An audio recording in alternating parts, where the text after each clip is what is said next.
Good everyone. Welcome to Farm Viewers on episode, and hope you've had a good weekend, and hope your week is starting well. I'm here with my colleagues Bola and Jesse. Bola, what's up? How are you doing? Hi everyone, I'm good. City Fanoi Club once again. Nice to be here. Jesse, how are you doing? How was your weekend?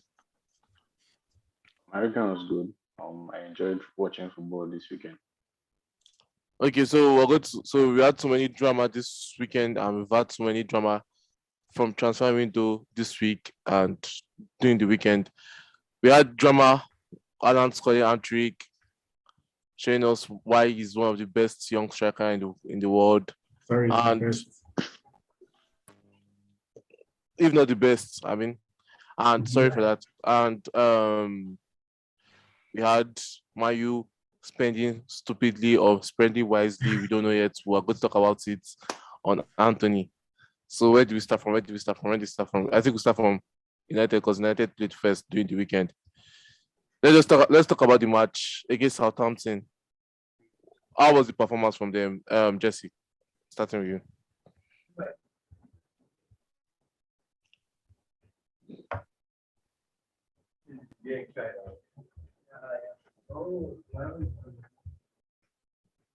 Hi Jesse. Jesse. Okay, can you hear me? So, Bola, the performance from United, was it what you were expecting or did you live up to expectations? I mean, like you guys got the 3 points, so let me start from there. At this point for Ten Hag, it's a lot of, okay. I think Jesse's back, so I can continue, right? Oh, you just continue. Okay, so at this point for Ten Hag, it's a lot of how many points can we get right now, all right? Yeah. So sometimes the football might be dirty, you might not play as good as you want to, but it's about how many points you get in the bag. Because right now, Man is at a point where they have to build on the results, right? Two Yeah. wins in a row, like that's something like it's very nice to hear. Say to hear Man U fans say I've won 2 matches in a row, like I'm very sure that feels good. And you guys will probably not even remember how many like passes or how beautiful the football is and all. But I mean, initially, right, I felt okay, Man U came and then it was good. And then it felt like after the goal, there was just this dried up source of chances, right? Man U stopped creating chances. And then to Southampton, I was doing all the asking, trying to see if they could get an equalizer. But I think Martinez played very well. And what do you call this guy? Malaysia? Well, Is that correct? yeah. Okay, yeah. And Malaysia, and then Bruno got the goal. Personally, I felt like Bruno had like a ghost appearance and just scored. I think he does that a lot of time. Doesn't play like he's so well, and then he pops up with a goal and assist. That's what I think. Anyway, I might be wrong, but I felt like Bruno was not like on top. Rashford went missing for large portions of the game. I think Sancho was not entirely in sync, but it's 1-0, it's 3 points. You had a run of 6 away consecutive losses. Yeah. So it's a win-win, right? 3 points in the bag and we move. So yeah, to me, they got the results that they wanted. Okay, Jesse, we as United fans, we always feel like every game we're going to concede and everything. And I know, yes, this is just still early, and Martinez and Varane kept their first clean sheet. So, well, I feel like from that game that I watched against Southampton, like me as a United fan, I was scared that United was going to concede at all. I just felt really safe having that back line. So, what's your opinion on the back line?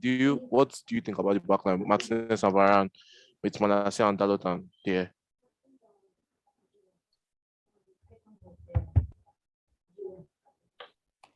Jesse.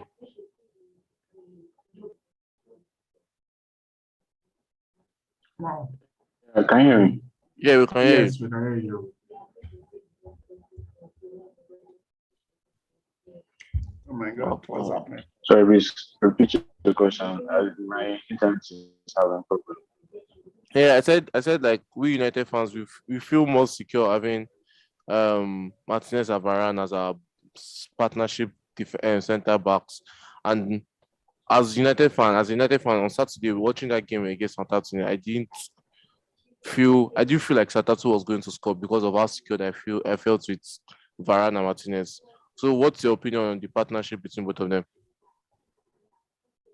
Yeah, I think Ten Hag is forming his team now. He knows that this is a better partnership for his backline, and you can see he used them in back-to-back games because now he's starting to trust that back four that he with Dalo and Malaysia. So Yeah. he needs to be taking it game by game. But I think um has started to see out his team that he's going to use for the remainder of the season. And United fans should be confident because their backline is looking good. Yeah. So on that, but now we've seen um Martinez Varane starting, and then we've seen how he has taken Maguire out of the team without creating headlines. Because I don't think people are asking why is Maguire not playing and everything. He has formed this two partnership, and then with Casemiro coming into the team, being integrated into the team, you can see what is forming there. Yeah. Um, yes, I mean, it's still early days, just 2 matches. Yeah. I would like to say like Martinez has really, showed some of the attributes as to why Ten Hag was like, no, we don't want Arsenal to get him, we'd rather get him ourselves, right? Yeah. But at the same time, we cannot forget that Martinez also had the first 2 games of the season to be bad. He actually did not have a very great performance first 2 games. I think that Against Brighton though, I didn't feel like he had a bad performance. I felt like Maguire was just slowing him down. anyway, like the first match, I think his performances were not as good as the ones Okay. he has had in the past 2 games. I'm very sure we can both agree on that, right? Because I Okay. think Yeah. in the past 2 days he has won the man of the matches. So that means Yeah. there's like a very big, there's like a very huge gulf of difference between the first 2 matches and the last two. Maybe as a Yeah. result of the partnership, maybe. Then, but it's early days. But there is so much to be hopeful for, right? Because you have Casemiro coming into that team, trying to offer an extra protection to the back line. And I heard you guys signed Martin De Braca in competition to the year. I do Yeah. not believe he's going to start ahead of the year most times. I think the year is going to retain his position. But at least maybe there could be some allowances from playing out from the back if it's so messy and the year is not up to the standard sometimes. But still, I mean, Dia made like a save or two during the Southampton match that still showed his world class. Like when it comes to shot stopping, it's probably like top 3, top 4 in the world. But Mm-hmm. with every manager comes a distinctive style of play. So maybe that's just the problem. But personally, I feel once Martial is able to be integrated into the team, and then Casemiro shows what he has, Martinez and Varane continues this blossom partnership.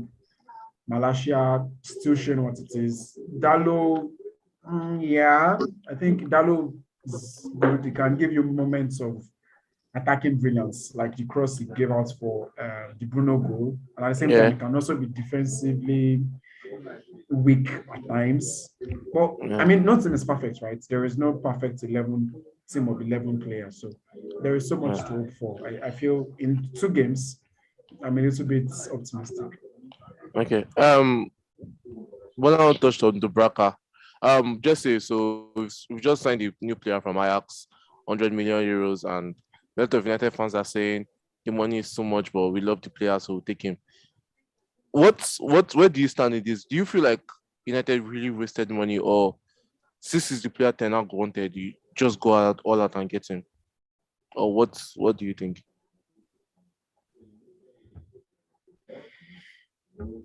Yeah, I'm still going to stand on the fact that I think it's £5 million is a bit much for a player like Anthony that is Mm-hmm. not proven. Like, yeah, you can see that he has the talent, but he's not proven. But at the same time, you can say that he's really young and he has a lot of time ahead of him, Yeah. and he's really going to put some fire under Sancho and Rashford to perform. So I still feel 85 million is a bit much for a player of his standard because he's not like, yeah, he has. I'm going to say he has the talent, but nobody knows him in world football. So yeah, I'm just going to stand on that. I think he's a bit expensive. Okay. Personally, Okay. I feel personally for my team, if he was signed for my team, I would not be as happy with that signing as I should be. Yeah. But I'll be optimistic to see what he can bring to my team. Yeah. But now, in this situation, yeah, I feel like. Do you think this is comparable to Liverpool signing Nunez?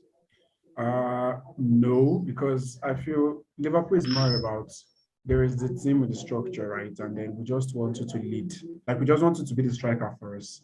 We just want you to come because Liverpool is like before their trouble started this season. Going to this season, everybody had the feeling like Liverpool is a very good team. And then signing Nunes is just about a little bit of getting to adjust to the team. But Liverpool is like a well-oiled, structured team, right? Like for the past 3 to 4 seasons, we've seen, okay, this team, this is who they are, this is their identity, this is how they play, these are their these are their weaknesses and their strengths. But Antony coming to Manchester United has much more doubts in comparison to Liverpool and Nunes. Why? Because right now, we cannot entirely boast our chest to say Man United is like in a very great shape. It's 2 matches. I mean, it's looking optimistic, but it's still early days. And I think he's talented, like Jesus said, and I think the money is a little bit too much. But one thing I think is he has to hit the ground running very, very quickly because it's an unforgiving club. It's an unforgiving team. It's an unforgiving league. And then the scrutiny is going to be crazy, right? Because 100 million, you're coming to Manchester United. What improvement Manchester are you bringing? Don't forget. Exactly, because, and the funny thing is, Man U already has this tag of spending big.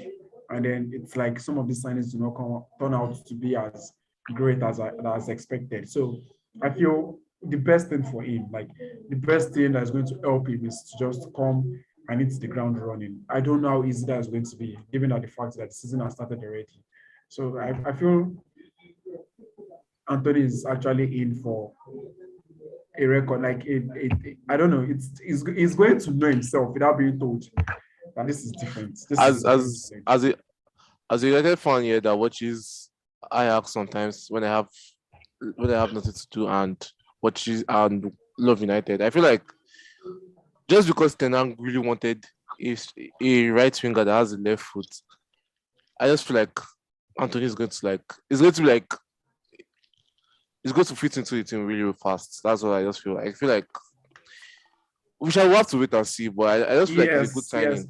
Yes, I feel like it's a good signing. Yes, but the money is just too much. Yeah, it is because I felt Ajax sort of just shortchanged Man U because I felt like if they had actually gone for him as early as possible during the season, it might not be as Ajax. Yeah. But Ajax is like, see, we have just 4 days left. And you want to take one of like our most important players. If you don't give us this money, you are not going anywhere. And also,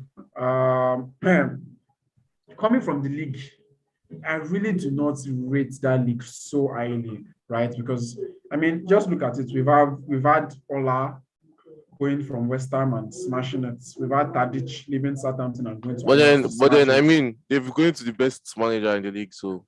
No, like I wouldn't exactly say that. We have Steve Banjwa in this season. Like, just go check out his stats. Banjwa. Oh yeah. He's eating it. Bobby guy from Leipzig, he's eating it. Blind was actually a good guy, but now he's like top there. Yeah.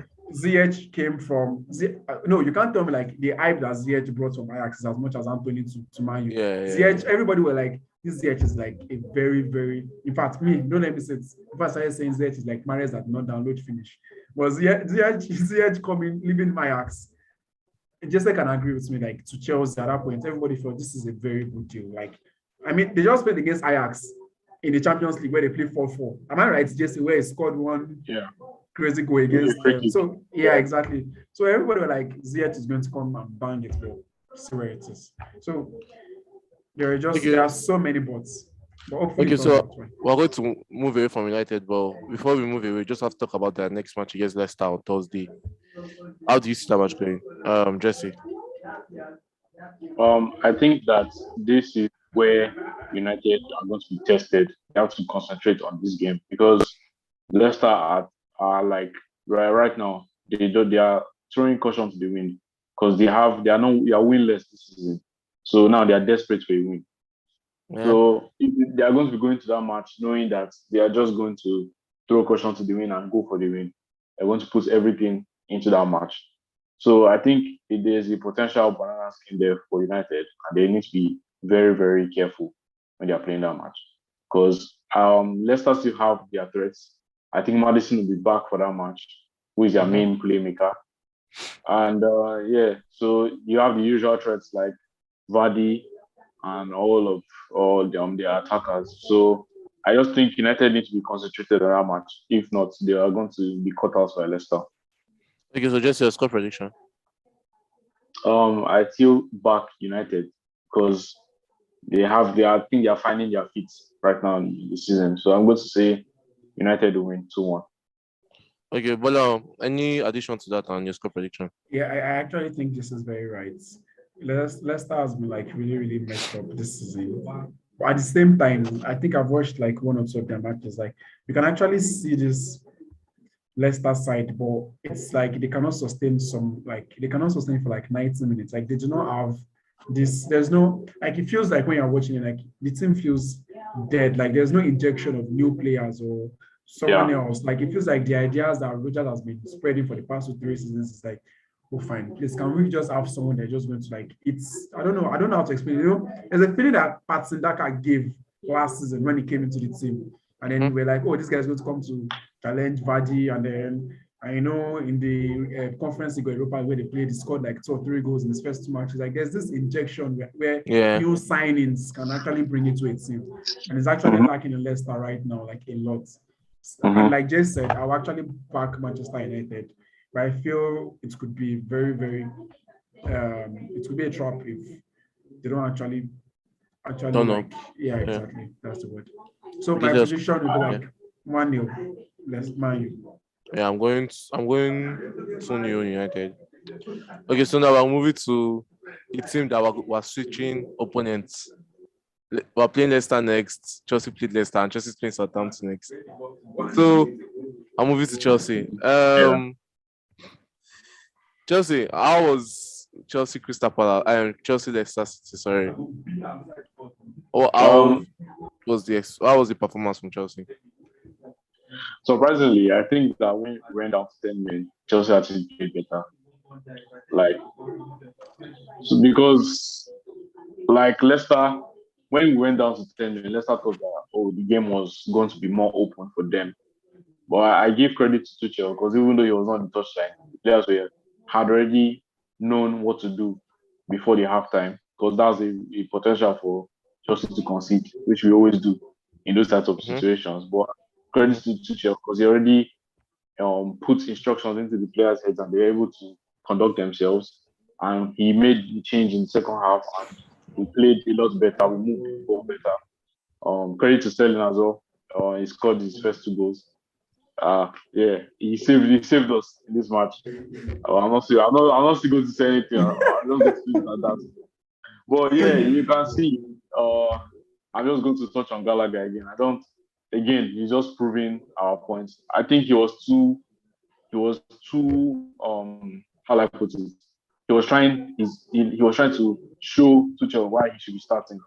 And then he got a little bit in his head and he was trying to overplay. I felt that the first yellow card was reckless, and then the second one was just a bit of foolishness for him to plunge into it. I think Cucurella also puts him inside that bad position.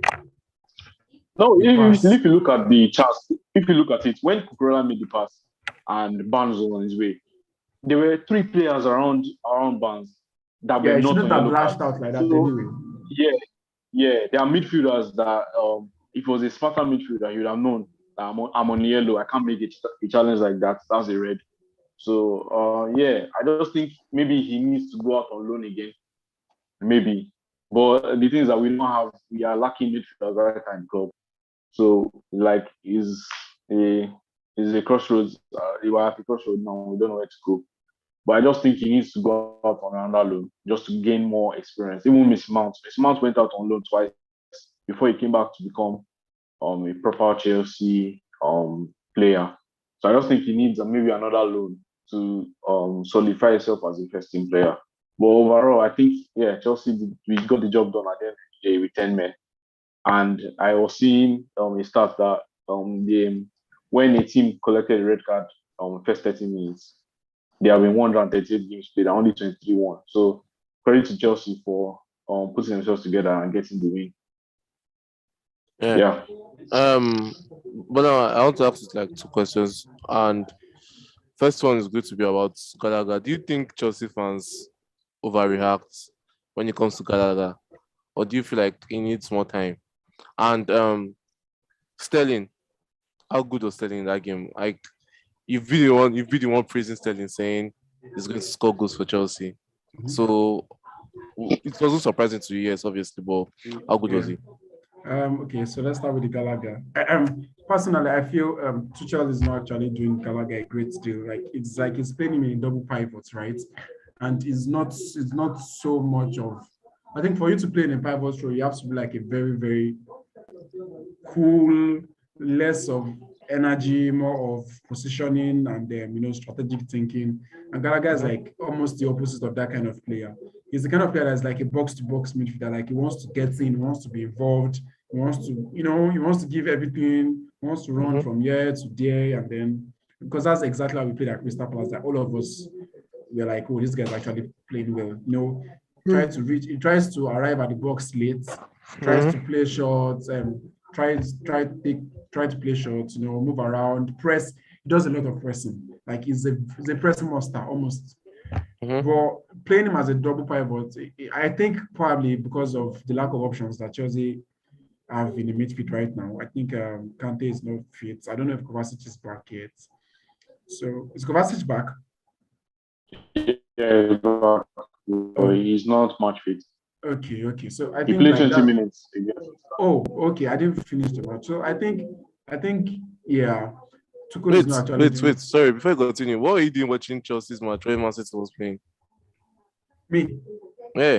I was switching between now. I was switching between, Oh, and okay. at the same time, I was watching Chelsea on my phone. Actually, I was seeing my system. Okay. My system, but I later quit it because when they were flogging us 2-0, I was like, what's this? So as I was saying, I think Tuchel is not actually doing Gallagher like a lot of favor by playing him in double pivot. But I mean, the season is long, right? And then Chelsea are still going to have lots of their midfielders actually match fit, and probably will see the best of him. And then Sterling, one thing about Sterling, right, is he's always going to arrive at the back post to score those tappings. Like that's Sterling for you. Like it's just these attributes that he tried to like work, like that he worked on while he was at Manchester City. There's the play and all of you are passing, and then there's this cross, and then he just standing at the back post tapping. And that's why he gets so many of those chances, and he's not so much of a great finisher.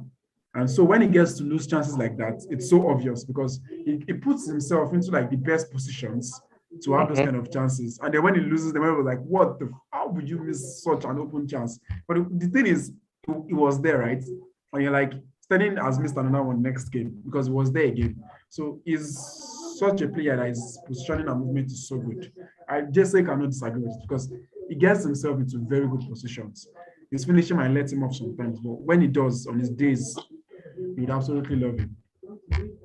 Okay. Just say I know like on Friday we're probably going to talk about the transfer window and everything, and who are the best transfer and who has the worst transfer window. But then when you look at Chelsea's transfer window this summer, how do you rate it? And if you rate it poorly, do you think it all comes down to Todd Bowley's fault, or what do you think? I think Chelsea's window has been mediocre. Average. Let me just use the word average. Because I up to now I still feel that signing Sterling was not needed. We didn't need to sign Sterling. Maybe that's a But thought. I mean, is one of the only winger you have in your team.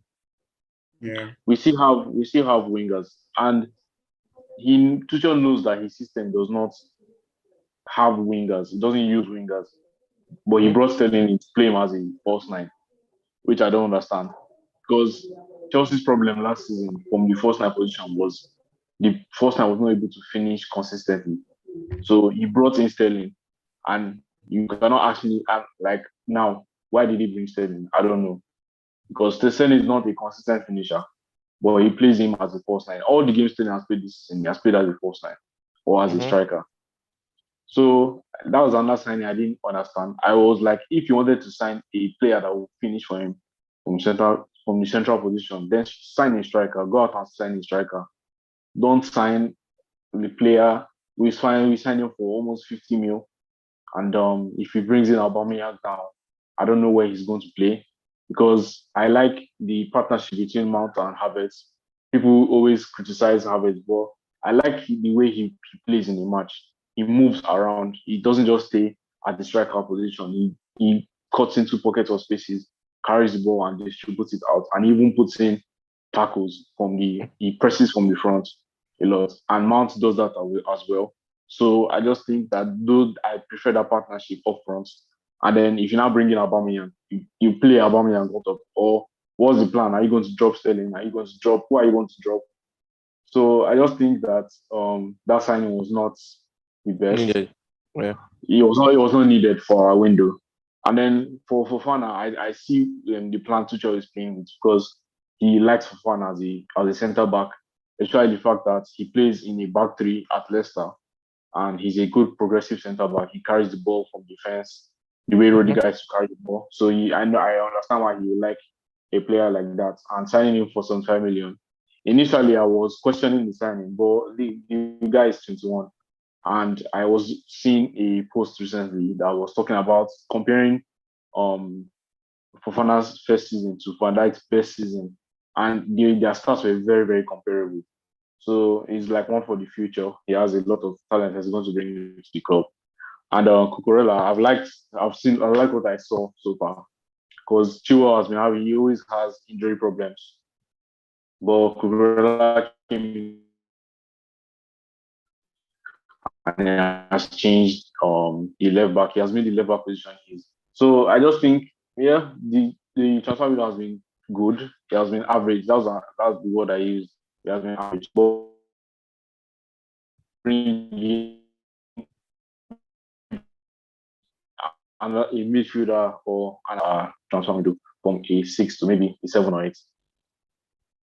Okay. But now when you see Chelsea's transfer window, do you feel like they're going through the same path where which man you used to go to, where they don't just sign the players they need, they sign a player that has made it, and also let's also add into the team, because it seems like they're just signing players for signing sake. There's no plan to it. And when you look at Fofana, yeah, I feel like Fofana is injury prone, because for the last season he has always been missing some matches for Leicester.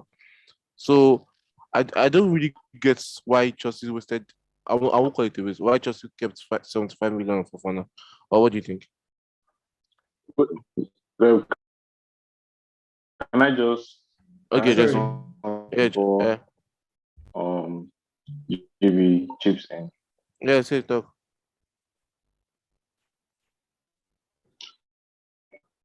I can see the project that um both Jesse, you're cracking. Oops. Let me just, because maybe when his network is good, it will just pick up. Jesse, Let, let me okay, continue. just, Yeah, yeah, so continue. that you when your guys network only, is good. I mean, Okay. All I right. guess in, Yes, so yeah. Jesse, can you start again? We're not hearing your stuff was cracking. Let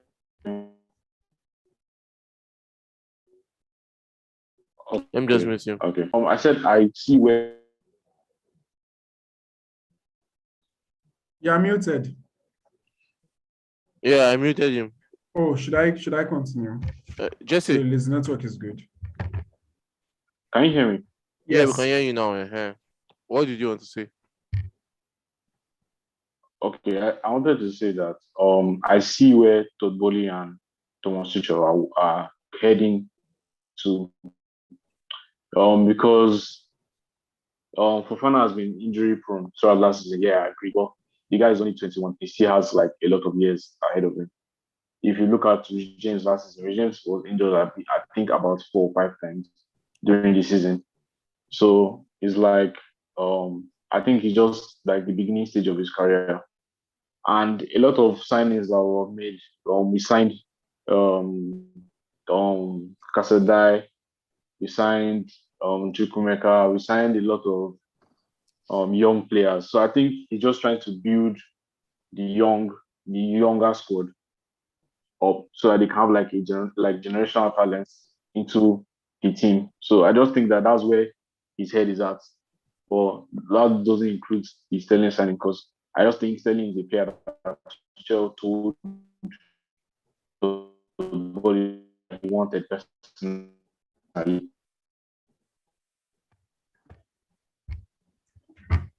Okay, well, I'll take over.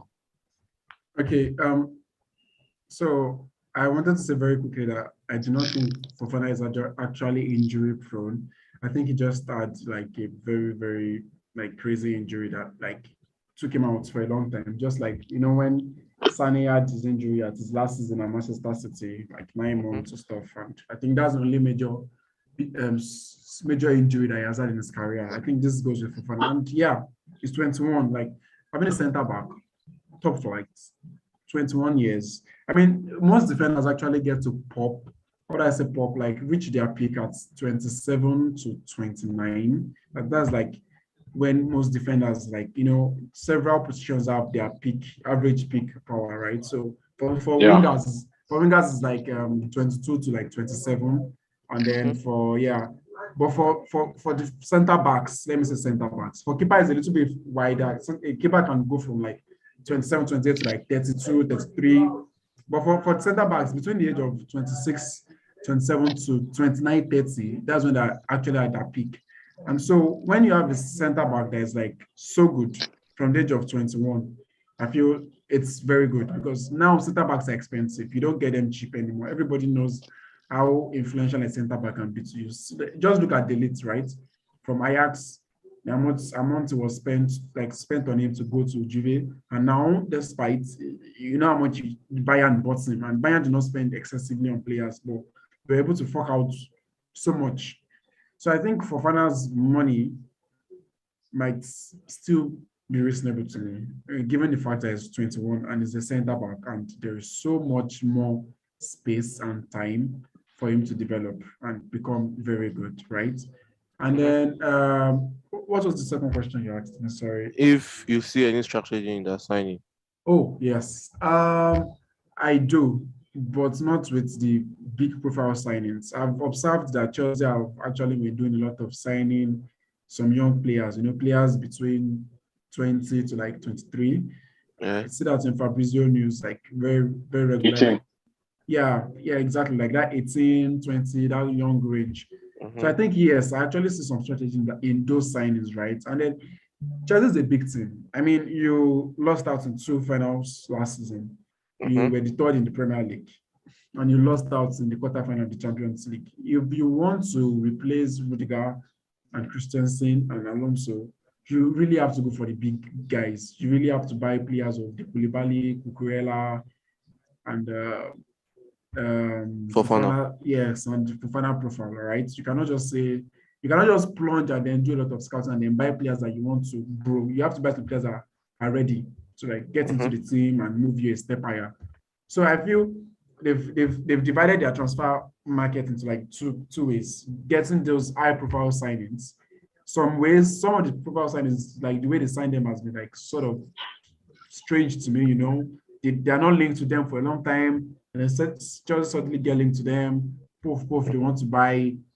Yeah, but still, look at the names they've been linked to: Kunde, Fofana, Cucurella, Koulibaly, Aubameyang. These are guys like they can come into your team and then take you just Zaha. Were you linked to Zaha?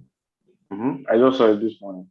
Oh, okay. So these are guys that can actually like drive your club like a level higher, especially at a club of Chelsea status. You have to buy some high-profile signings, and at the same time, you have to be ready for the future. So I think, yeah, judging their transfer market, I would say a 70 for me. It's Okay, actually okay. okay, Jesse. So on, I think tomorrow, yeah, Chelsea Southampton. Mm-hmm. Mm-hmm. So what's are you expecting from them? And now that Gallagher is injured, would you expect to see playing that double pivot? Okay. I think I expect Chelsea to go out and play good football tomorrow. I want us to show why we are part of the title race contention. Because this is I've not played any good match, to be honest. I've not Yeah. played any match where I said I was comfortable from the minute 1 to minute 90. But I've not played that match this season. So I want Chelsea to go out and put out a good performance.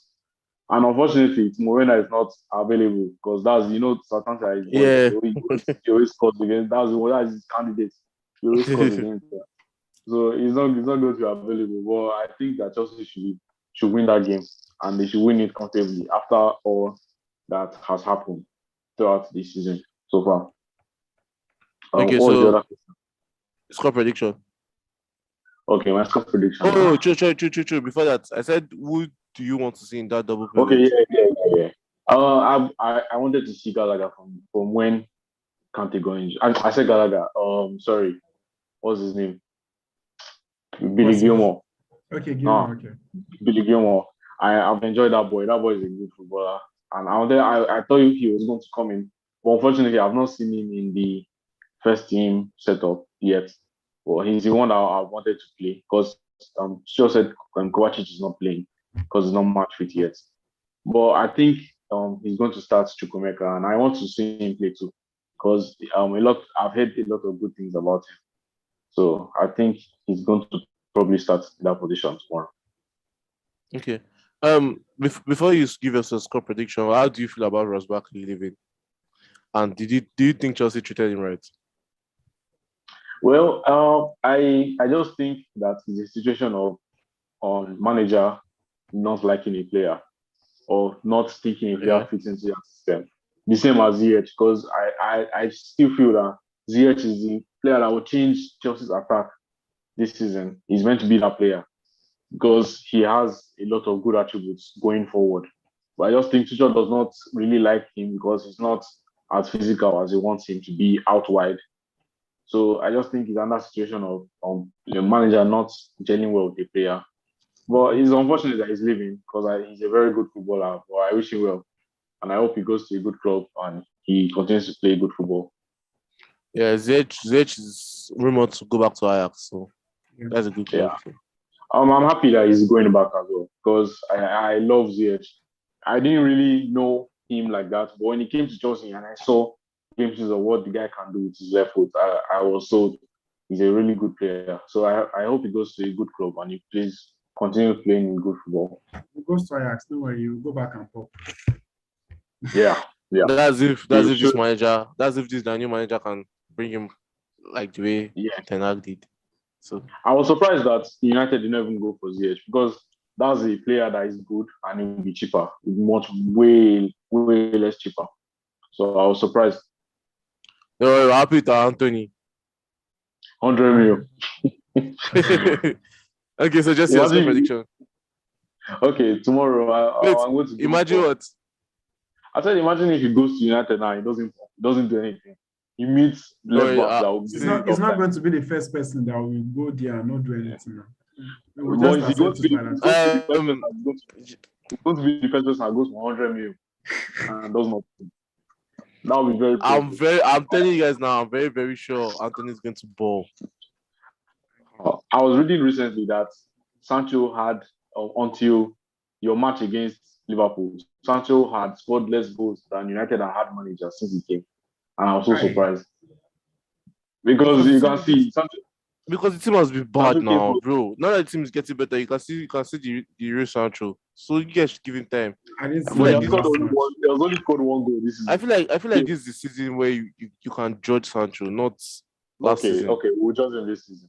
Yes. And if he comes in and he decides to play Antony on the right, And then Rashford pops up now. Rashford starts Bro, banging in Sancho goal. is starting on the left. Rashford needs to walk his way into the team. He Why needs to, though? Why? because Sancho is clear better than this thing than Rashford, bro. You can't tell me that because they've not done anything both. Jesse, we don't have much time. Give us a score prediction. And last season, I think Rashford had more goals than Sancho. Your score Still, prediction, please. okay, I'm going to go for Chelsea 2, Southampton 0. I'm going to go for goals by. Listen, go. I'm going to say goals by. Oh, GB left. Both goals Yeah. by Havertz. Okay, good by Havertz. And That's both of them by Havertz 2-0. okay, so I'm moving to Liverpool versus Bournemouth. I think Liverpool is playing on Wednesday. Liverpool. Let's she waits for GB to join. No, let's continue. Liverpool's playing on Wednesday against Newcastle. Oh, that's another tough match. So, Jesse, Liverpool got frustrated, got angry, and then they dealt with Bournemouth 9-0.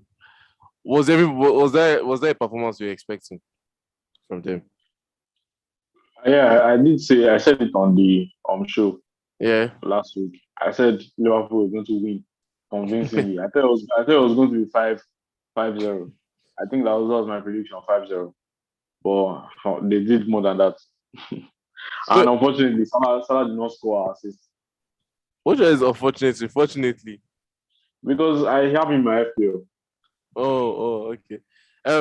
So what was it more of Liverpool being too good or Bournemouth being too bad? Let's face it, Bournemouth faced Man City and Arsenal back to back. These guys, they were not exactly on the best of form. They were already Yeah. deflated from the two defeats, and they were heavy defeats. I think it was 4-0, 4-0 on Mm-hmm. both occasions. So this team were not coming in the best of form.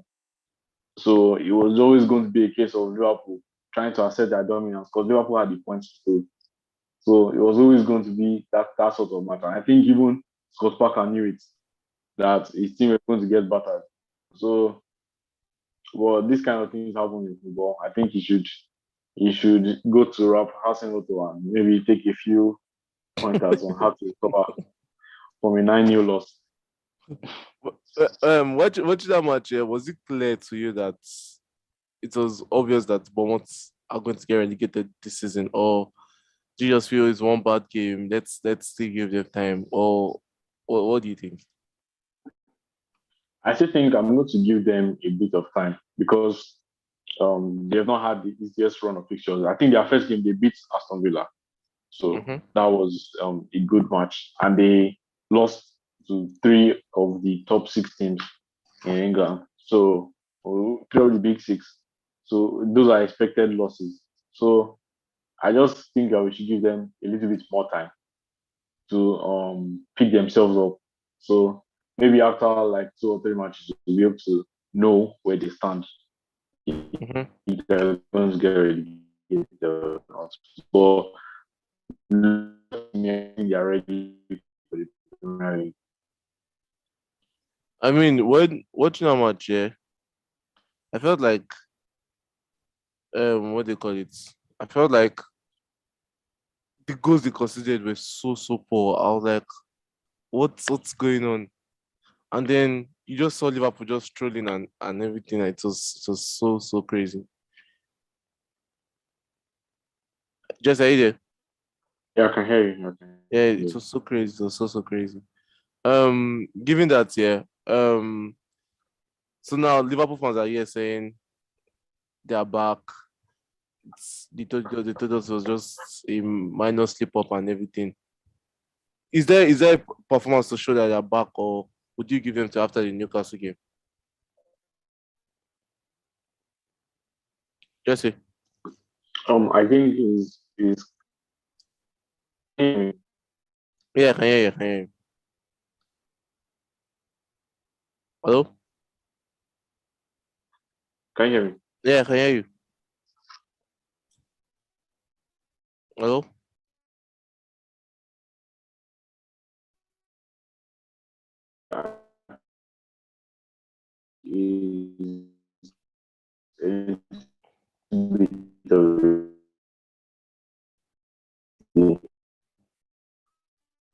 Jesse, you are cracking. You need to give credit to him. Hello? Hi guys, so sorry. Him. Yeah, but you're cracking. I'm cracking. No, not you, Jesse. But I Yes. think you just take over. So we're talking about Liverpool Bournemouth. Move to Liverpool Oh, because okay. we want to go to City. What are we talking about? We're talking about how Liverpool destroyed Bournemouth on the day, and Can we were you- like, okay, yeah, we can hear you. Okay.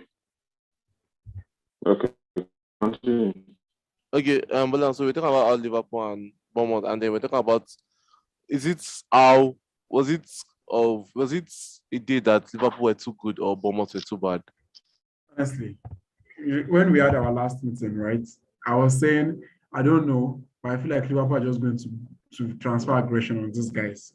One thing though, I never expected like a 9-0 or something, but I was thinking, okay, 4-5-6, right?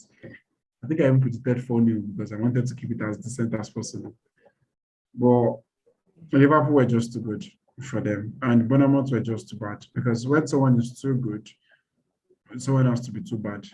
So it just happens that way. So it's just about Liverpool being too good. Yeah, it felt like every chance that they had that was towards the goal was a goal. Like it felt like every chance Liverpool had was a goal. That was how good they were. So yeah, I expected Liverpool to win, but not too aggressive. Yeah. So Liverpool scored 9 goals and Salah didn't assist, he didn't score one, and then the internet started exploding, saying Salah is trash, Salah cannot do without money and everything.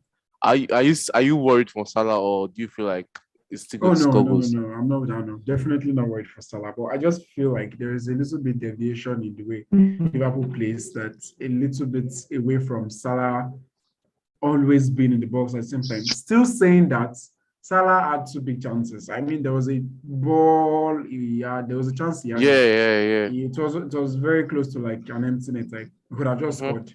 And I'm very sure if Salah scored at that point, I believe me, he's not going to score anything less than a hat trick. He just needed one goal, but it didn't happen.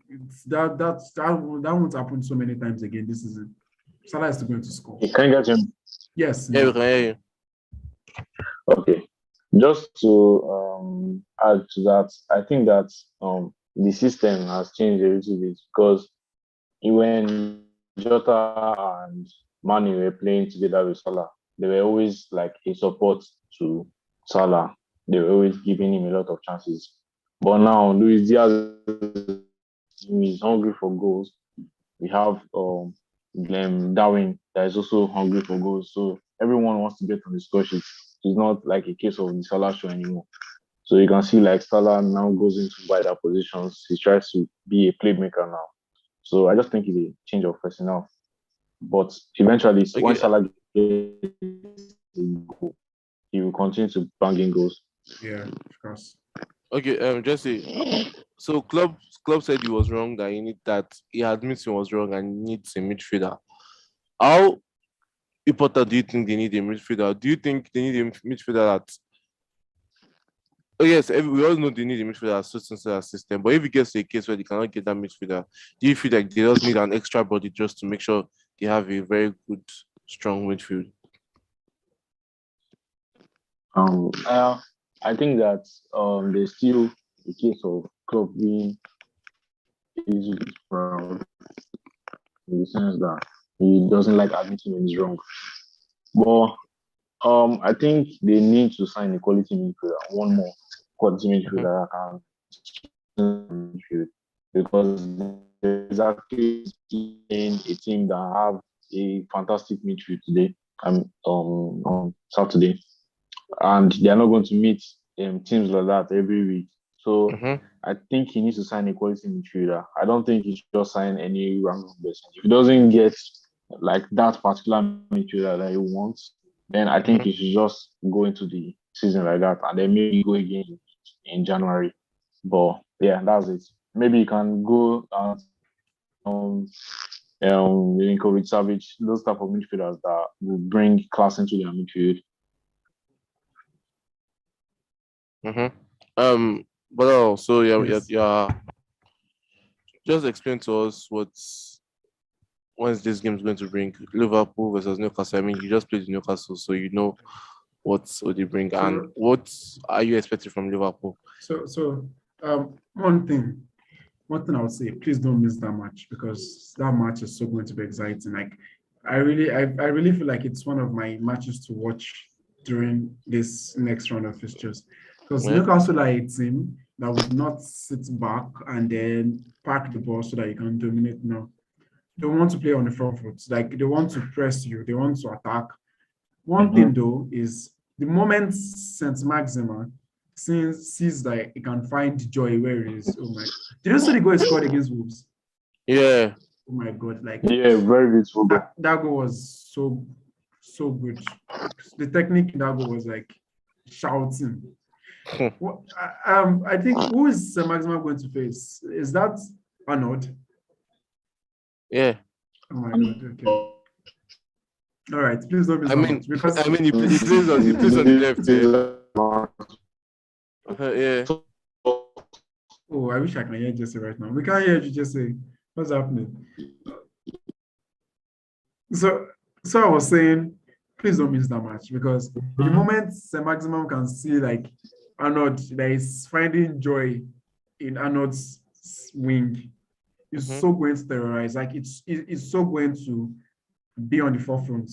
And I feel Newcastle are a team, like, I don't know if Bruno Guimaraes is going to be fit ahead, but if they have Bruno Guimaraes and then St. Maxima is finding joy, and then I think Isak might actually get to play his first game, maybe. Wow. Okay. Yes, because I think Wilson is injured. And so if Newcastle, one thing though, Newcastle are not going to sit back, and so it's going to be a very, very back and forth game. And I think that style might suit Liverpool a little bit, because they might get more joy on the break. At the same time, what Newcastle does if they play you is like this. Is exactly what Real Madrid used to do. Like Real Madrid did going to the end of last season's Champions League. They want to create an environment where there is as much chaos as possible. Because during that chaos, you lose your control. That's what they did for Man City in the first half of the game. They try to create as much chaos as possible, right? So that when Man City is not able to calm down and pass the ball from side to side and play their game, once Man City is being forced, they play a chance, they lose a chance, Newcastle is running towards their house, and Man City gets the ball, and they're pressing you. There's chaos, and then in chaos, they can operate. They feel like, yes, this is the best time, because chaos sort of bring a big team to a level where you can show your own strength, same as what Leeds did against Chelsea, because that's what a lot of big teams do, especially with their pressing intensity. They try to create chaos in the match. Leeds against Chelsea, Leeds make sure that they try to create a condition where Chelsea has to play a lot of back and forth game. Mendy has to clear the ball, or they have to press Mendy, and Mendy's like, what am I going to do next? Do you get? Because such condition of chaos, the small teams can actually show their strength. So that's one thing I've seen Leeds do this season against Chelsea. I've seen Newcastle do against Man City, and I totally expect Newcastle to do the same against Liverpool. So I feel it's going to be a very, very exciting match.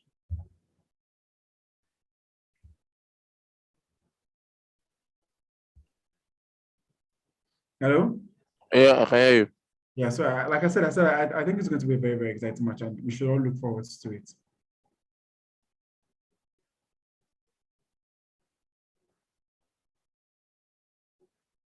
Hi,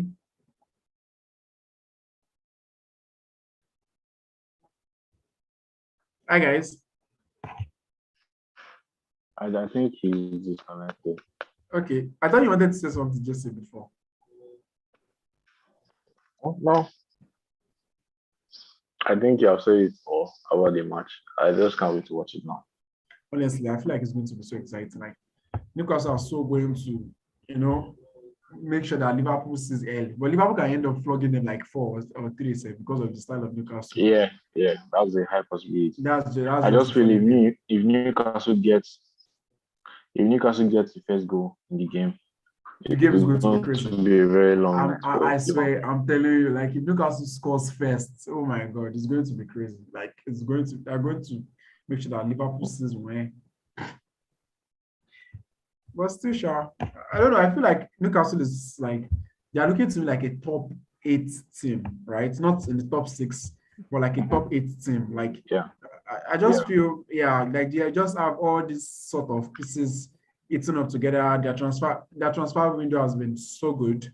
They tried to get this guy from Leeds, Harrison. I cannot imagine like they actually if they were able to get Harrison during this window. So I've been perfect. And so Newcastle are actually looking like a very, very good side to me. Yeah. So your score prediction. yeah. And credit to Eddie Howe as well. Yeah. He's managing the team very well. Yes, yes. So my score prediction would be if Newcastle scores first, probably a 2-2. But if Liverpool scores first, maybe a 3-0. Jesse. My score prediction for the match, I'm just going to go straight up and say Newcastle win 3-1. How about? I mean, I if always Newcastle, back. I I mean, think if I just back Gucci catches Arnold. That it's going to be a very, very long night.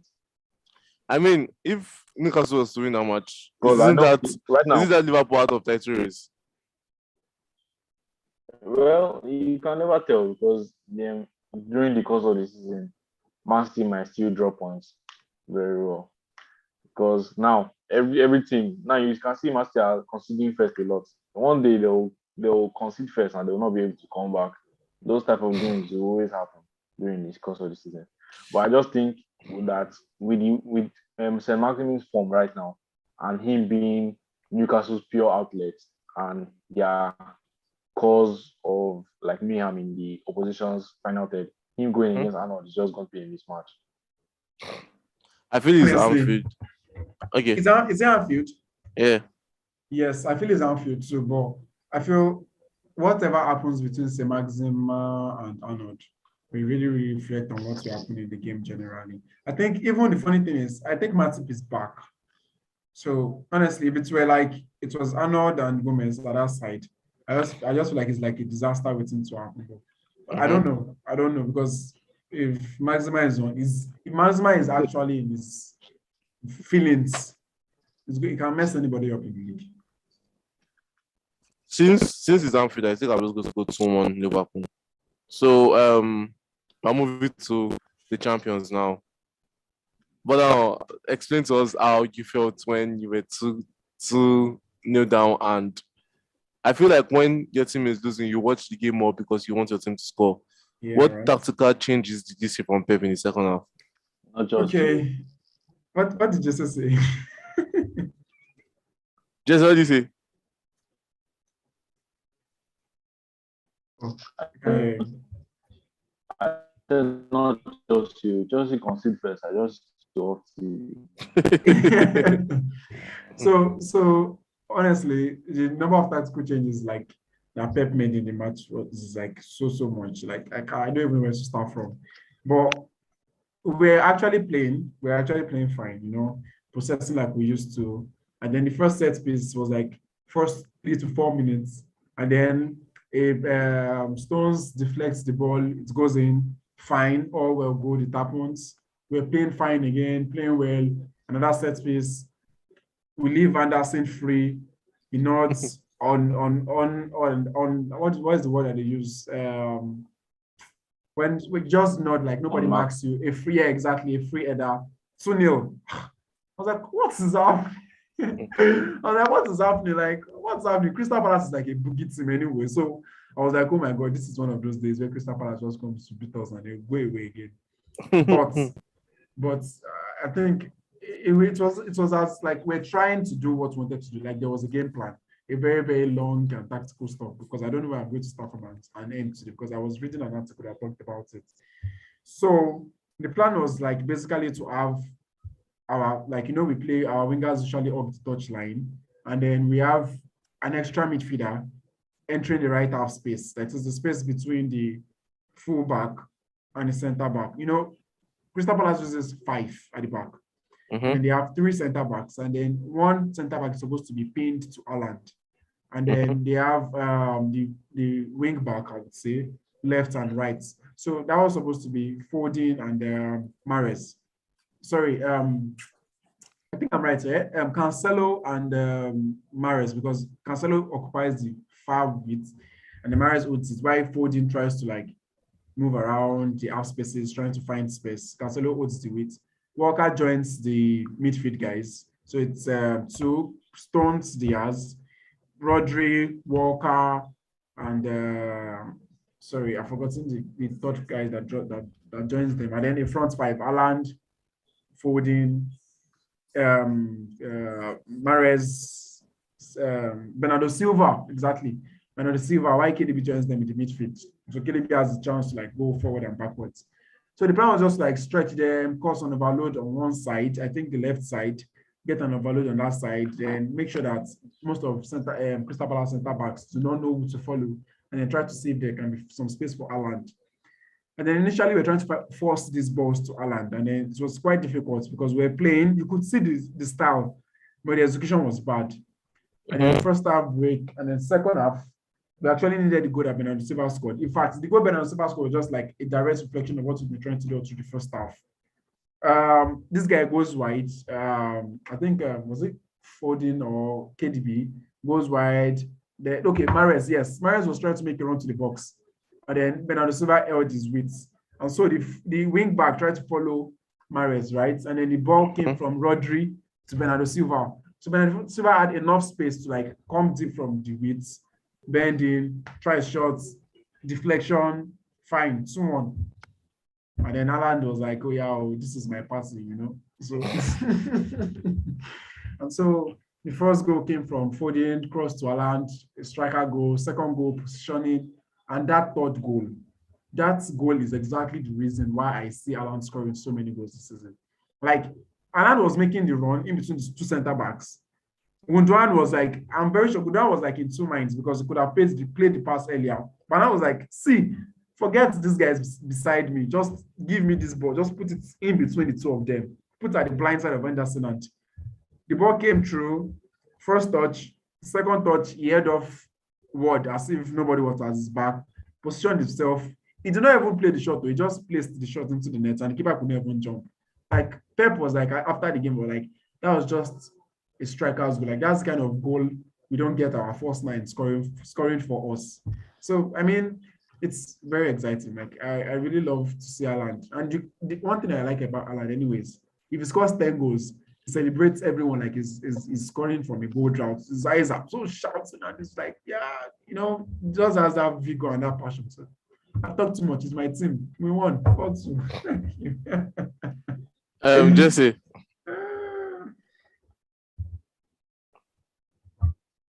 Jesse. Is Jesse here?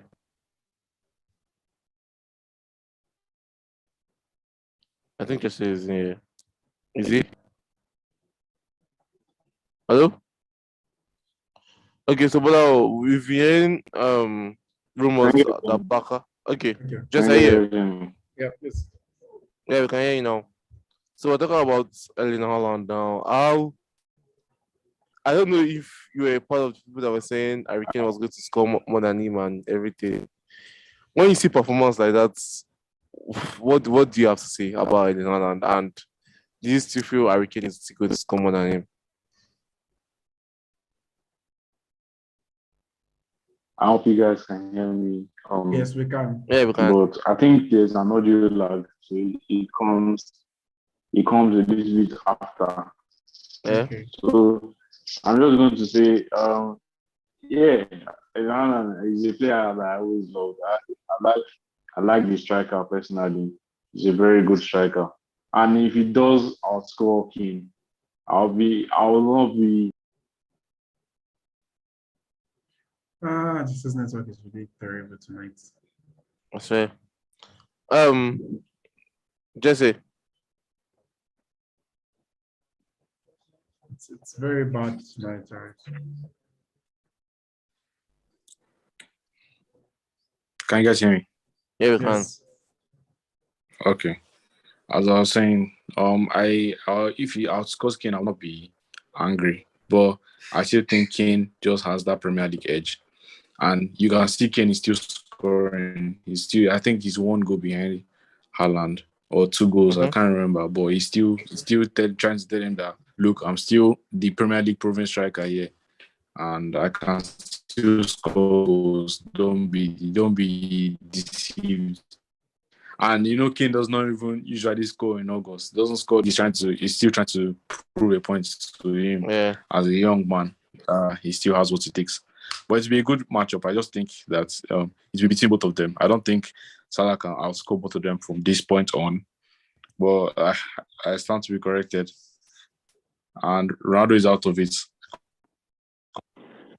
I mean, if Ronaldo goes to Napoli, I can't.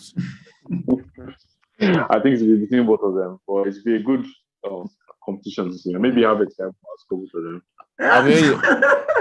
I mean, United are going for Osimhen, so maybe Osimhen.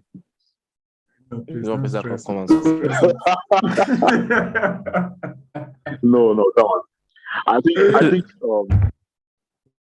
Napoli are building their project around Osimhen. I don't think I think it would be very silly for Osimhen to leave and for Ronaldo. How many years do you want to get out from Ronaldo?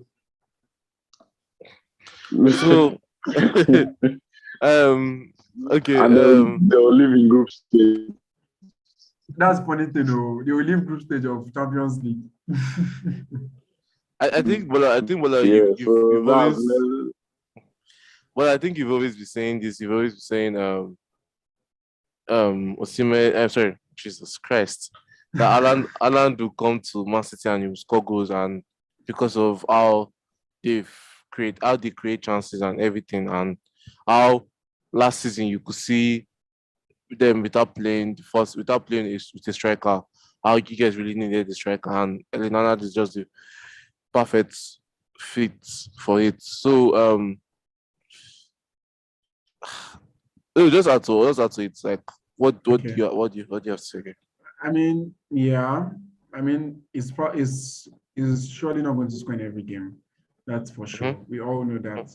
But I really feel games like yesterday, where we actually need just that person in the box, right, to just put away those chances. We do not need a Sterling to miss it. There is a particular point in the game where you just need to put those chances away. Let's say you're coming back from a 2-goal deficit.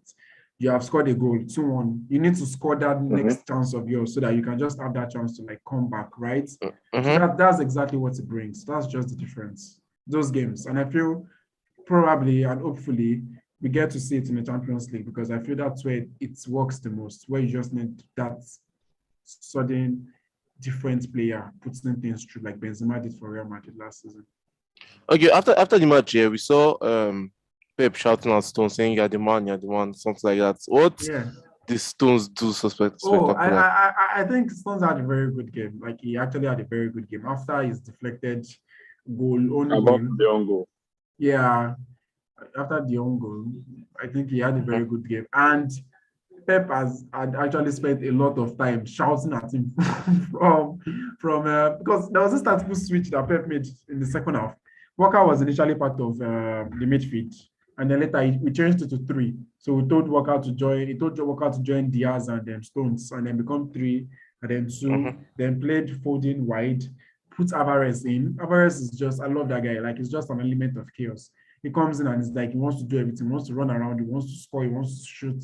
I think he's going to actually play well. And I feel the fact that Haaland is the name on everybody's lips is going to help him develop slowly but steadily. So I think there's not too much to talk about City for now, because I feel the few games we have, I actually expect us to win it. Okay, so let's talk about City, Nottingham Forest. Okay, Jesse.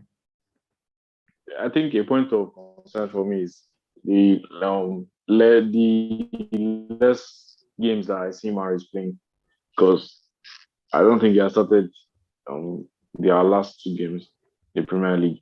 Maris. So I think the last, Maris started the last game. He started now. He didn't play. He tried in the first half, but he just went off. Crystal Palace. He started against Crystal Palace, but he didn't Uh, start against sorry, who are these guys? Against Newcastle. He didn't Newcastle. start against Newcastle now. So it's mm. Bernardo Okay. Silva that started. Okay, so but let's talk about Nottingham Forest, Man City. What you expect on your score prediction? Oh, honestly, I just expect it to be a straight game. I feel like, come on now, it's not down for rest. J-Link is going to come and Oh, Jelly's gonna keep that one for when he meets my promoted teams against us. I feel there is not too much to worry about. It's just going to be a match where we get to start maybe some guys, and then we try to score as many as we can, and then try to get the rest for them. Now, I do not know if Alan is going to start. I think it's a little bit dicey. He might start and come in, or Uh-huh. not start and then come in. So I feel like there's going to be a lot of rotations, right? I might see Sergio Gomez start. I might get to see Sergio Gomez starting. And Gundogan is surely going to start. I'm 100% sure. Grealish is not fit yet, so I don't think so. But Foden, I'm not entirely sure. I'm very sure Alvarez is going to start. Bernardo Silva might have to sit this one out. KDB is going to start for sure, but he might get to leave at some point. So easy win. 4-0. Jesse, Godwin. When are we good to talk about our team like that and like easy win straight? But then Jesse, your score prediction. I don't think it's going to be a straightforward match. We should be very careful. Is that my house? I think I said it that Nottingham Forest were going to give Tottenham a tough game, and they did. Yeah. I think that second goal was very fortunate that they got it, but you could see that this Nottingham Forest were playing good football. They threatened Tottenham a lot of times. I think now that their manager sees that Emmanuel Dennis is a serious baller, he's ready for football. Because when he came on, he was so energetic. He was making a lot of plays. He was bringing a lot of players into the game. I think Gibbs White played. He was the reason he sold that game. He was playing for Tottenham in that match. So I think Nottingham Forest are going to give Man City a tough game. And as GB was, Pep decides to maybe underestimate them and play Sergio Gomez, all of them average, and they give him like 3 goals in the first half. Yeah, it's going to be long. It's going to be a long match. Well, So you know, they're actually don't going think to it's going come to be and sit. straightforward. But They're going to come and I sit still feel that and defend, though. Sure, you know. Nottingham Forest no, do that's not have the not guts for it. to come and play out against Man City. We will tear them to pieces.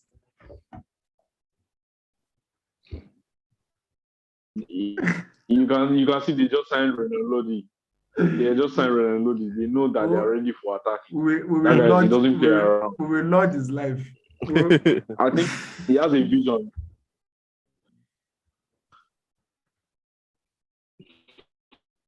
But yeah, I know you predict Man City to win, so you're just stressing yourself. I say.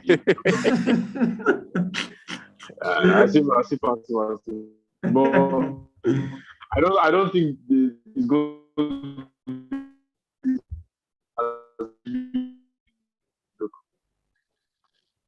how many goals now? Back to back. What? You considered first back-to-back games. Yes, now. right. So Yeah. put that into consideration. Man City have been coming back from games. It will be one game that they will concede only oneself. The team will defend with all their lives. They'll put their body on the line to the ball. But then if they have just not take. But then just if they have Haaland, is there a problem if they concede first? Honestly, at this point, I feel like if we concede first, I have the chance that we're going to score. Like there's just that stupid guy in front. That's one thing I credit Pep for, because he has put that mentality into their heads. That's what I'm waiting for teachers to put into just their head. Those guys never enter first.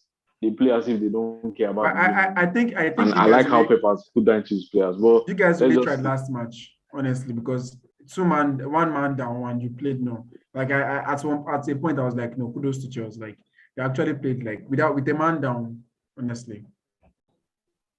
But then just give us a score prediction. One thing about Chelsea is that when it comes to low block, Okay. I give it one. So after all this City, talk, Man City, Man Same City as win well. what? 2-1, abi? Let's see. 2-1, abi? GB said 4-0. I'm going for 5-0 Man City. Thank you.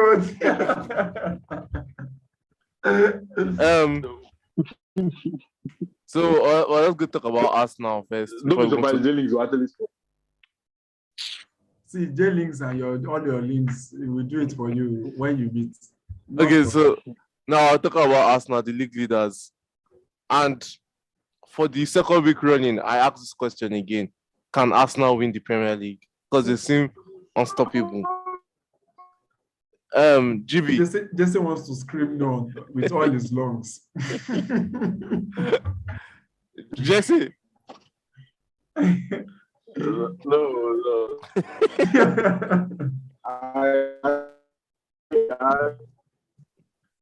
I'm so I sorry for actually this give network. credit to Arsenal. Arsenal tried against Fulham. Exactly. They tried considering first. So Exactly. Jesse came here and said, credit to them. They can win the league. How do you go The from same 0 way to anybody can 100? win the league. Leagues are fault. what did Jesse say? It's the same way anybody can win the league. Well, Arsenal against Fulham, they consider first and they showed the mentality that they're still here and they're not going anywhere, they're not losing, they're not drawing. How impressed have Arsenal been? Honestly, I've been so impressed because I feel Ateta has been cooking something really nice and it's really, really going well. Honestly, I feel yes. But one thing that comes to my mind is for the past 3 seasons, despite their shortcomings, there's always a period whereby Arsenal always have this run of good games where they win, right? They had something like that last season. They won like 4, 5, 6, 7, 8 games in a row. So like it's not been a way because for such an inexperienced side, that's something that you find very, very common. They get to win some games in a row, and then there are some tough games, and then there is a little bit of wobble, and then they don't get to get that spirit back. But this Arsenal feels different. Honestly, I do not want it to be like my words come back to bite me, but I still do not feel they can win the league, but they are going to contend for the top 3. And if they can carry this form, even to half of the season, then we might be having a different conversation. Yeah. Okay. Jesse, on the day, because you predicted Fulham was going to beat Arsenal. So what did Fulham do that was so wrong that made them lose the game after scoring first? Jesse? I don't think it was particularly. Yes. Yeah, we can hear you.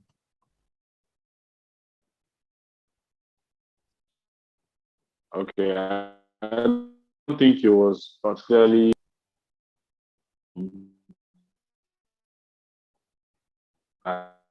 Even Just 19 years. as network is so bad. So bad, so terrible. It was of a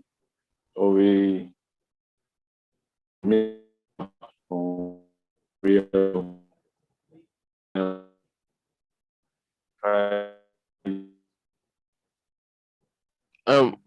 But now, Yes. carry on, please. What did when Fulham? Oh, Jesus Christ. This is so crazy.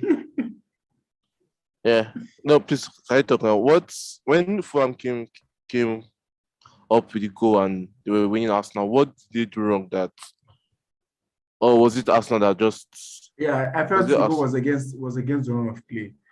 So it was just a very, very silly moment from Gabriel that allowed Mitrovic to seize on the chance and then score. And Mitrovic is in such a good form that he's probably going to net such chances that you give him on a platter. So I think Arsenal just dug deep continue with the game plan as they've always wanted to do before the game. And then the goals came. I feel Arsenal is just a different side now. Like, it feels so different. But in the league, it's so funny that it takes 2 games for everybody to change whatever they've been saying about you. So there has to be a little bit of consistency. That I cannot assure. But from what I've seen so far, they're looking like a good deal. They're looking like the real deal. Yeah. Jesse, how you did now? Yeah, So Arsenal Fulham, what's the Fulham do that was wrong? Because you predicted Fulham was going to win. can you guys hear me? Yeah, you can. Yes. What did you say? I said, what did Fulham do that was wrong? Because you predicted them to win. Yeah, I was saying is that I don't think that Fulham particularly did anything wrong in the match. I just think that Arsenal were better than them, like especially when they considered that goal, because you could see that it was even from a defensive mistake by Gabriel that Mitrovic scored, and Gabriel was even able to rectify his mistake by scoring. So yeah, credit to Arsenal. I just think that they were better than Fulham on the day. Yeah, that was basically it. And it pains me to say it, but yeah. So just looking at Arsenal now, do you see a different Arsenal from the Arsenal we've seen in the past? Or are you still skeptical about them? Yeah, I think that now they are playing different football because Arteta has had enough time to gel with his team and he knows the style of football that he wants to play. But there's still this element of doubt in my mind because I know the type of club Arsenal is. They can just decide to go and lose against this Aston Villa that they're playing now, and then that'll just spiral into 3 back-to-back defeats. So exactly right. yeah, it's just a matter of time. But I think that they are looking really good. Yeah. Okay. Really good. But now please touch on Steven Gerrard and Aston Villa's bad start this season and honestly, I your score prediction. I feel Stevie is actually not finding it so good. And I feel like he has been backed in the market. I feel like so far, at least he has been able to get some good players. At least he got Digne, he got Contio, he got Botman, right? Was it the one that got Botman? No. He got Carlos from Sevilla, right? Yeah. Was it the one? Yeah. Yeah. Exactly. And Kamara. He got Kamara, right? So, exactly. So, like, these are players that can transform you from a bottom half team to like fighting for like at least top 8, right? Because that's what we predicted. That's what I predicted when you asked me where I actually saw them. And I actually thought Gerrard is going to like, he's a good manager and all, but still 4 matches. And then, but however, it's been coming from the end of last season. So I feel Arsenal is going to win. So honestly, like a 3-0, 3-1 even. 3-1, I'll go with 3-1. Okay, just I watched the match against West Ham. They don't look convincing to me right now. Okay, just your score prediction. Okay. I think that Gerrard is being a bit I don't say the word stubborn in his formation choices, but the way he played against West Ham, he made Douglas Luiz go out wide a lot, and that guy he's not creative enough on the wing. When he had Leon Bailey on the bench, he's wasting someone like the guy's talents. And when he brings him on, the guy injects a lot of pace into the game and you can see a difference, but he still doesn't start him. So I think Arsenal are going to beat them, unfortunately. I think I wanted to go for 3-0, but because GB has gone for 3-0, I'm going to say maybe 2-1. 2-1. I'm going 1-0 Aston Villa. I feel like Aston Villa is going to shock everyone. Coutinho is injured. So? He got injured in that match. Again. And he plays 3 DMs. And both Kamara and Douglas Luiz always go wide. And those guys are not creative. Douglas Luiz kept on crossing outside the pitch, crossing anyhow, not making right passes. So I don't know. Gerrard does not look like as if I don't know what's wrong with Gerrard. he's Him Premier and League his material. Lampard. I don't know. I saw one meme saying who everybody thinks are going to be the future England coaches, Steve Gerrard and Lampard, not knowing it's going to be Eddie Howe and Potter. And I'm like, this actually makes sense because those two Unfortunately, that's managers. the truth. Because a good coach does not make you. Because a good player does not mean Don't you make be you a a good good coach. coach. Yeah. Make you a good coach, yeah. So you And guys, you that's have the to, same thing. Everton, like Lampard is really struggling with that team, yeah. and So he you keeps guys, on signing all these midfielders that are not really smart. I don't know.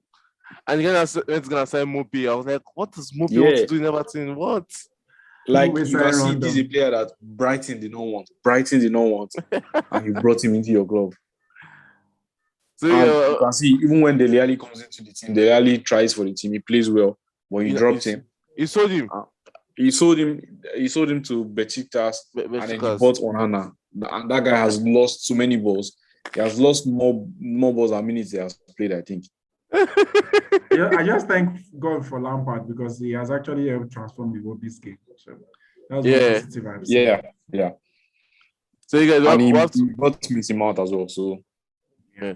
Well, we have to round up. So I was going to talk about Spurs.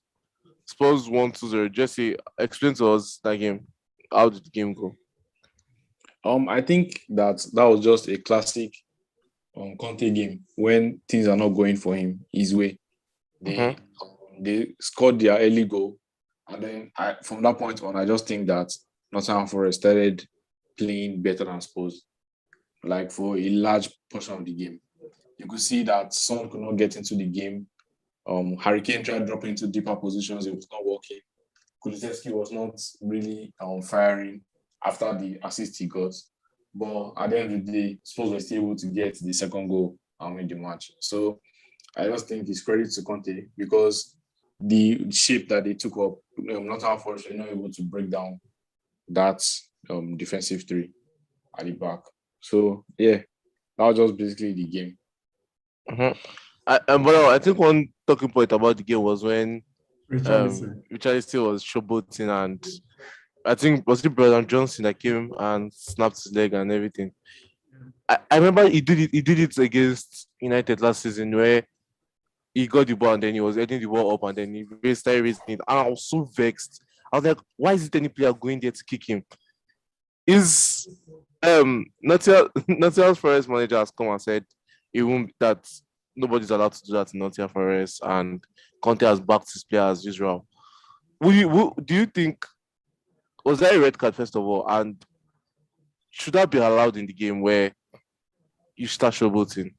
I mean, it's you hate to see it against your team, but you love it when your player is the one doing it and you want to waste time. So yeah. it's just a very funny thing. It's something that we hate it when we are trying to find a goal, and then this other team player is busy doing uppy kidney and is raising the ball. And like, what can someone just step on this guy's head for me, please? Well, you're trying to close down a wing, and then you have your winger trying to do it, and you're like, yeah, let's go, do it. So it's something that's just subjective, right? So personally, I don't know. I don't know. Should I call it showboating? I just feel like it's just a time wasting technique. It's just as annoying as when you go to the corner flag and you are passing and none of you want to leave the place. I feel like they are just time wasting strategies.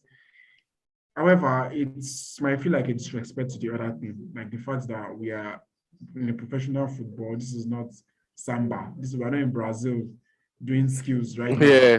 And this is so yeah. I get it from the point of Nottingham Forest that this is embarrassing or disrespectful. But at the same time, I can say to Nottingham Forest that if you were keeping a goal against Tottenham and you have J Links doing this, you will not say the same thing. So it's just something that's very, very subjective. But I'm all for it. And I feel if there's any player that because of that decides to intentionally harm the person that is showboating, you should be given a red card straight up. Because showboating is not you breaking a rule, right? But you No. intentionally harming someone is you breaking But I a mean, rule. it shows disrespect. Like, why are you doing that? Yeah, it You're all shows disrespect. professionals. Exactly. Yeah, Yeah. exactly. It I shows. mean, But like, is when a team put another team in a position to do that. If Nottingham Forest are leading 2-0, they they won't won't like care now. Would they care? yeah, What's the problem? yeah. If they're leading 2-0 and Richardson was doing that, they won't really care. They'll say, yeah, have fun. At least To we've do gotten it, the points. You got right? the highlight reel, but we got the points. So Just quickly explain to us. Spurs is playing Tottenham on Thursday. Quickly touch on Tottenham. Sorry, on suppose it's West playing Ham. I us mean, now. Spurs is playing West Ham on Wednesday.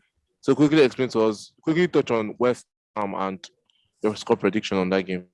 Like West Ham just got that first win Okay. against Aston Villa. I think that West Ham have gotten the midfield signing of the Premier League right now.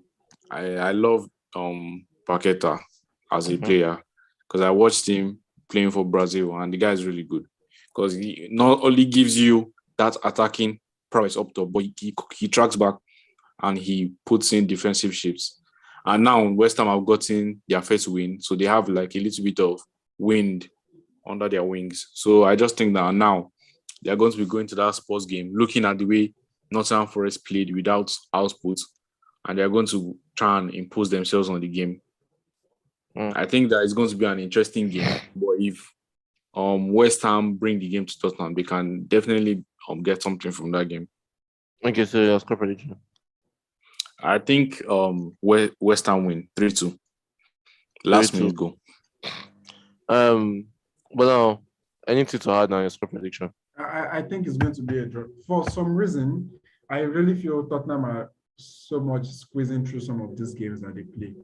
Like, it's just like Jesse said, it's just like Conte just giving them that win. Because honestly, I feel like some of the wins they've had this season, if it were any other manager in the dugout, I'm very sure they would have lost it, especially the match against Chelsea. Yeah. Any other manager that is coaching Tottenham, that match, Chelsea would have probably wiped them from the first half. But Conte just gives them this extra, there's this vibe that Conte brings, the whole full motivation and you putting on your energy and all of that. So I feel West Ham already have the first win of the season that they've deserved at some point, because I felt they should have gotten that against Nottingham Forest. Just a little bit of bad luck. But they actually had to dig in and win. And West Ham is a very counter-attacking team. Same with Tottenham. So, yeah, I feel it's going to be a draw. 1-1. 1-1. So I was going to say 1-1, but I'll say 0-0 then. All right. This as of like back, remember the Lanzini goal? Yes. I think that it's just 9 minutes. That was 3 like, Yeah. it's a derby as well. So Yeah. it's going to be. I think that now knowing that it's a derby, it's going to be a very explosive match. So I just think 0-0 is going to be. It's not going to be on the scoreline. Yeah, but I personally feel like it might end up to be a draw, right? Because they kind of match up with their style of play. Okay, But so still, we have Conte at the dugout. So it's okay, so we've come to I know Conte has struggled against a 3-back. Honestly, the only thing to me that keeps Tottenham going as much as they are still going is just that guy's factor, right? Like, he just brings in, he brought a player that fits him. That Richarlison and Conte, it's like a glove fitting a hand. They fit each other perfectly. Okay, so we've come to the end of our show, and Thank you for coming to watch. Thank you for liking and sharing and subscribing. But now, 4 days, is it 4 days? Yeah, 4 days to the transfer window ends. You'll sign out, and do you expect anything from your club? No, I do not. But I actually also believe that Liverpool are not going to sign any new midfielder. Me too, personally. I don't think they will. Okay, so you'll sign up, GB. Yeah, so thank you very much, guys, for listening to us. As always, it's a pleasure. And yeah, sometimes it's long, but most times it's interesting. So thank you. Yeah, Jesse, 4 days to transfer window. Are you expecting anything from your team and to sign off? I won't mind Zaha. I think you buy Aubameyang. I think you're going to get the To be honest, if Aubameyang comes, I won't be angry. But hearing Zaha's just name, take it like I that. just think he's going to be.